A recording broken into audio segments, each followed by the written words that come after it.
what's up? I have polycystic ovarian syndrome, or PCOS, and we just started fertility treatments to address my issues with that. So I thought I'd make a documentary series about how that treatment goes. I know there's a lot of misconceptions and stuff about PCOS, so one of those is that you always have to be overweight.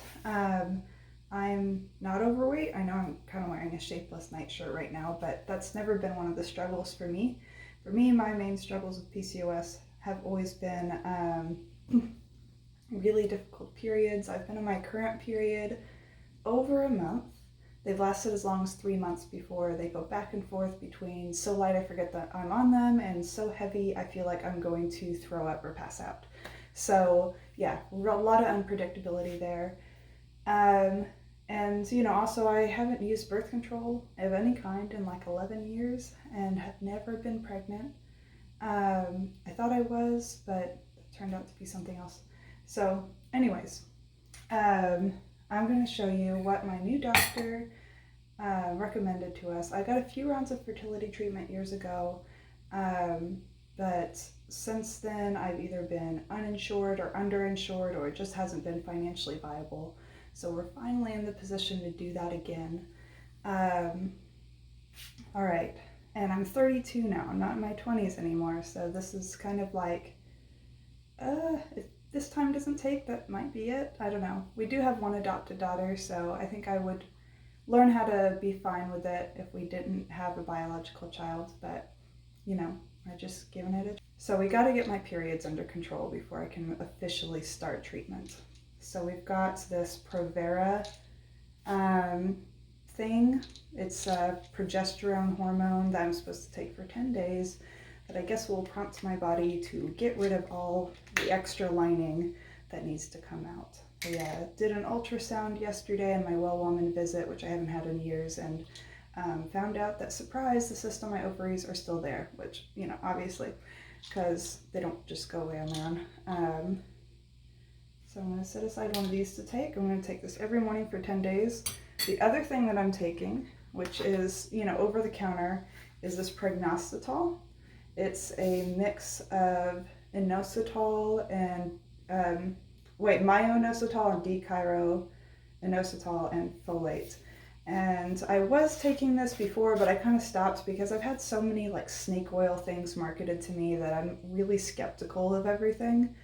And especially if everyone claims it's this miracle cure or something.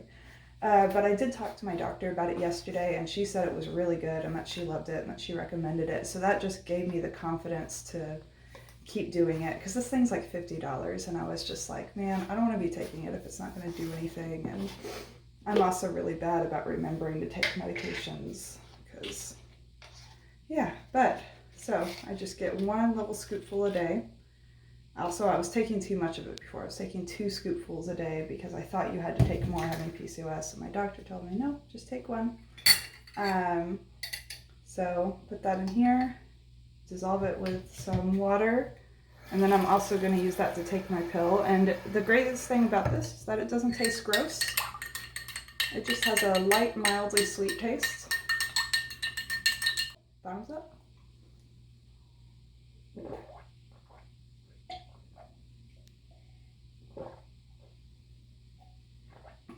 And this is the problem not waiting for warm water, is I've still got some of the powder left at the bottom, so then I just put a little more water there.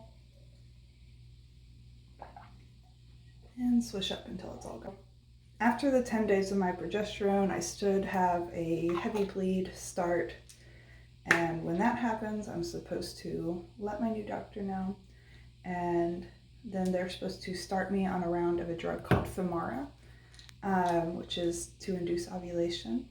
And because I do not ovulate on my own, like as long as my periods are, an egg never makes it out. It's really annoying. And also a shot called Ovidrel. The first time I gave it to myself years ago, it's really nerve-wracking to give yourself a shot, but it's just a really tiny needle, like the same one that it looks like when diabetics give themselves insulin, and you just pinch the little skin on your stomach and not painful at all. So I have to do that once, just before ovulation. And then, we just do timed intercourse and, ultrasound monitoring to make sure my lining and my eggs and whatever down there is responding how it's supposed to. Now, if for whatever reason timed intercourse isn't cutting it, I guess the next step after that would be IUI, intrauterine insemination, where they put this stuff up there for me. But, on my husband's end, he does not really have any problems with his swimmers. So I don't think that will be necessary. But yeah, if IUI doesn't take and the Femara and stuff doesn't take, then the next step after that would be IVF. Now, IVF is incredibly expensive. A lot of people who haven't been in the fertility world long think that IVF is the first thing you have to go to. It's not. There's a lot of things you can do beforehand, just depending on what your condition is, what your age is, what your health is, and your doctor can help you determine which of those options is the most appropriate to start at. For me, we're doing the Femara option first because we cannot currently afford the IVF option.